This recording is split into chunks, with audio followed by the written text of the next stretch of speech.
Sugar के मरीज़ों की हमने देखा है कि उनको रेटिनोपैथी, न्यूरोपैथी, फिर CKD, DKD इस तरह के मसाइल शुरू हो जाते हैं। चूँकि आप एक्सपर्ट हैं रिवर्सल ऑफ डायबिटीज़ के, तो क्या ये चीज़ें रिवर्स हो जाती हैं? सर शुगर का ये है कि टाइप 2 की बात करें या टाइप 1 की, जो एक दफ़ा प्रॉब्लम वो ला देती हैं, हम बात करते हैं रिवर्सल की उस टाइम तक कि जब आपको ये कॉम्प्लिकेशंस ना हुई हो। ठीक है। लेकिन सम टाइम शुगर की वजह से अगर आपको उस किडनी की दायमी बीमारी हो गई है, गुर्दे की, जिसमें CKD लेबल किया जाता है, तो वो अगर आपने शुगर रिवर्स तो कर लेंगे या उसको अच्छा कंट्रोल कर लेंगे तो मजीद प्रोग्रेशन को आप रोक सकते हैं। ठीक है। ऐसा नहीं है कि जो आपका क्रेटिनिन एक दफ़ा बढ़ गया है तो आप डायबिटीज़ रिवर्स करेंगे तो वो आपका टोटली रिवर्स हो जाएगा। ठीक है। बहुत कम केसेस हैं, 30% लोगों में सम टाइम क्रेटिनिन बढ़ा भी हो तो वो रिवर्स हो सकता है CKD 3 तक। ठीक है। जैसे CKD 3 क्रॉस करती है तो फिर गुर्दे की वो दायमी बीमारी परसिस्ट करती है, लेकिन उनकी शुगर कंट्रोल होने से ये फ़ायदा ज़रूर होता है कि मज़ीद प्रोग्रेशन रुक जाती है।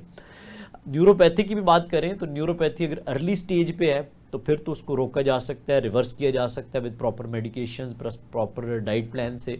लेकिन अगर किसी के एडवांस फॉर्म में आ जाए तो फिर मज़ीद प्रोग्रेशन को रोक सकते हैं, जो प्रॉब्लम आ चुका है वो वहीं रहता है। इसी तरह रेटिनोपैथी के वाले से भी है। ठीक हो गया, यानी जो डैमेज हो गया उससे मजीद आगे नहीं हो सकता अगर आप रिवर्सल पे चले गए। बिल्कुल ऐसा लेकिन ही जो है। हो गया उसका ट्रीटमेंट जरूरी है। वो स्टॉप किया जा सकता है कि उसको वहीं रोका जाए। ठीक है। सपोज किसी का किडनी का CKD 3 आ गए हैं, अगर वो शुगर को रिवर्स कर लेते हैं, कंट्रोल कर लेते हैं, प्रॉपर अच्छा उसका मैनेजमेंट कर लेते हैं, तो वो आगे प्रोग्रेशन रुक जाएगी। बजाय वो CKD 3 से 5 तक जाए और डायलिसिस पे जाए, वो वहाँ पे स्टॉप हो जाएंगे। इसी तरह किसी के पाँव जल रहे थे, सुन्न हो रहे थे, अर्ली स्टेज में थे, तो वो तो टोटली रिवर्स हो जाएंगे।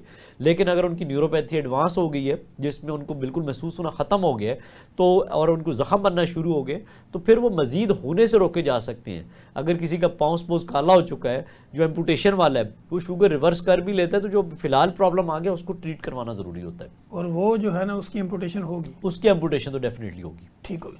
अच्छा सर, ये शुगर के मरीजों में हेयर और नेल ये दोनों ख़त्म होना शुरू हो जाते हैं या कमज़ोर होना शुरू हो जाते हैं, इनको बचाओ, इसका बचाव कैसे मुमकिन है? जो सारी खूबसूरती है ना, जनाना या मर्दाना, वो भी शुगर के साथ कनेक्टेड है।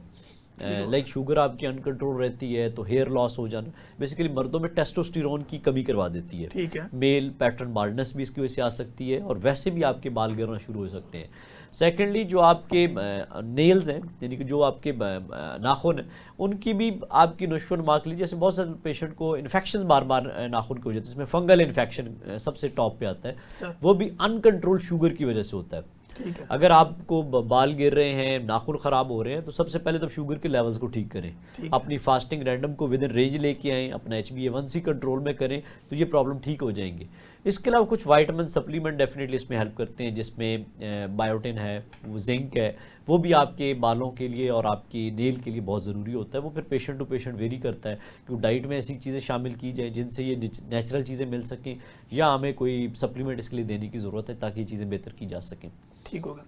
अच्छा सर, हमने ऐसे कई पेशेंट अपने क्लिनिकल ट्रायल में देखे हैं कि पेशेंट आता है, वो कहता है मेरी शुगर भी नॉर्मल है, HbA1c भी नॉर्मल है, मुझे कोलेस्ट्रॉल भी नहीं है, लेकिन फिर भी मेरे हाथ पाँव के अंदर बर्निंग होती है, जलन होती है, साड़ पड़ता रहता है, इसकी क्या वजूहत है? ये भी बड़ा एक कॉमन क्वेश्चन है, लोगों की कंप्लेन जो जलने वाली है। सबसे पहले तो ये है कि अक्सर लोग शुगर को कंट्रोल करना ना समझते हैं कि हमारी शुगर कंट्रोल है, नंबर्स कंट्रोल है। बेसिकली नंबर कंट्रोल उन्हें फास्टिंग रैंडम, चाहे उसके लिए 5 दवाइयाँ ले रहे हों, इंसुलिन लगा रहे हों, तो उससे समझते हमारा HbA1c ठीक हो गया, फास्टिंग रैंडम ठीक होगी तो हमारी शुगर कंट्रोल है। एक्चुअल हकीकत इसके मुख्तलिफ है।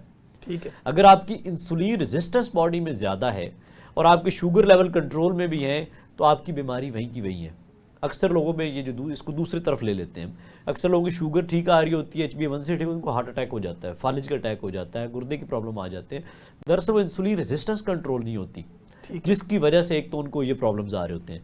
दूसरा सवाल ये है कि न्यूरोपैथी जिसकी आप बात कर रहे हैं, लोगों को जलने का प्रॉब्लम आता है, इसमें मेजर वजह यह है कि समटाइम डायबिटीज़ आपकी कंट्रोल है, चाहे आपने उसको रिवर्स भी कर लिया तो उसकी सेकेंडरी कॉजेज़ को भी देखने की ज़रूरत है। समटाइम कुछ लोगों में स्ट्रेस एंग्जाइटी भी आपके हाथ पांव जलने का सबब बनती है, उससे भी जलन वगैरह हो सकती है। कुछ मेडिकेशंस आप ले रहे होते हैं किसी और मसले के लिए, तो वो भी हाथ पांव जलने का सबब बनती हैं। इसके अलावा विटामिन B12 अगर आपने मेटफॉर्मिन लंबे टाइम से ले रहे थे ग्लूकोफेज की फॉर्म में या किसी और कॉम्बिनेशन में भी ले रहे थे, तो B12 की कमी का सबब बनती है, उसके साथ भी हाथ पांव जल सकते हैं।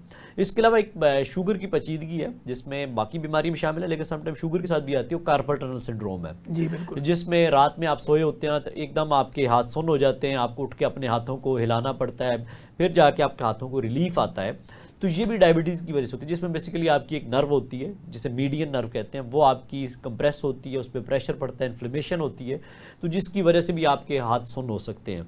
और सम टाइम आपके अगर गर्दन के प्रॉब्लम्स हैं, पट्ठों का खिंचाव है, सर्वाइकल स्पॉन्डिलोसिस है जिसमें एडवांस एज में आपकी पट्टे खिंचना शुरू हो जाते हैं, तो उसकी वजह से भी आपके हाथ सुन्न हो सकते हैं। लेकिन डायबिटीज़ की वजह से भी हो सकता है और डायबिटीज़ के बगैर भी ये प्रॉब्लम्स आ सकते हैं। ठीक हो गया सर। जैसे कि आपकी डुअल स्पेशलिटी है, तो शुगर के जो है वो जॉइंट के ऊपर भी असर डालती है, जोड़ों की बीमारी भी पैदा कर सकती है? बहुत खूबसूरत सवाल किया। इसमें यह है कि डायबिटीज़ का जोड़ों पे बहुत इफेक्ट पड़ता है। ठीक है। अक्सर शुगर के पेशेंट में जो सबसे कॉमन कॉम्प्लिकेशन है वो एक तो फ्रोज़न शोल्डर है। फ्रोज़न शोल्डर वाला पेशेंट हार्ट वाले डॉक्टर के पास भी जाएगा, वो फालिज वाले डॉक्टर के पास भी जाएगा। अक्सर लोगों को जब पेन होती है कंधे में, कंधा उठ नहीं रहा, वो समझते हैं फालिज का अटैक नहीं कहीं हो गया। ठीक है। या लोगों को दर्द हो रहा है कंधे में, समझते हैं कहीं हार्ट का अटैक तो नहीं हो गया, लेकिन वो प्रॉपर फिर मुआयना करने में पता चलता है ये तो सिर्फ फ्रोज़न शोल्डर था।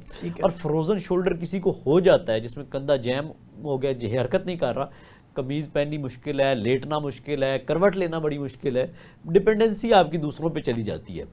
तो फ्रोज़न शोल्डर के लिए भी ट्रीटमेंट में नंबर 1 चीज़ वही शुगर का कंट्रोल प्लस कुछ फिजियोथेरेपी इसमें हेल्प करती है।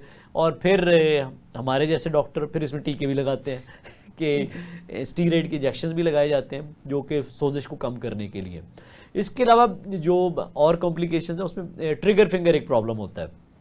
डायबिटीज़ के पेशेंट में अक्सर जब मुट्ठी खोलते हैं एक आध उंगली उनकी पीछे रह जाती है, अक्सर परेशान भी होते हैं इस बेचारी को क्या हो गया। तो डॉक्टर को भी समटाइम समझ नहीं आती, जिन्होंने नहीं इस तरह के पेशेंट देखे होते, उसमें यह कि आपको उंगली ऊपर करके उठानी पड़ती है। तो ये ट्रिगर फिंगर भी डायबिटीज़ की वजह से होती है।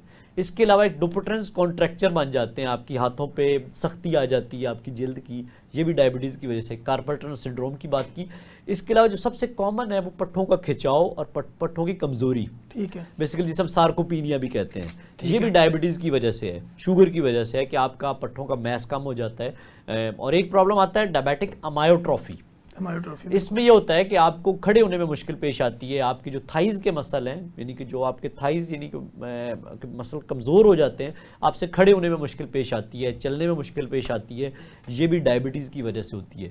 इसके अलावा किसी को अगर गैंठिया की मर्ज़ है, जैसे रूमेटाइड आर्थराइटिस कहा जाता है, उनमें प्रॉब्लम्स भी ज़्यादा हो जाते हैं, उनकी वो बीमारी भी कंट्रोल नहीं रहती अगर उनको साथ में डायबिटीज़ है। तो डायबिटीज़ बाकी बीमारियों पर भी इफेक्ट करती है और अपने प्रॉब्लम्स भी जोड़ों और पट्ठों पर लेके आती है।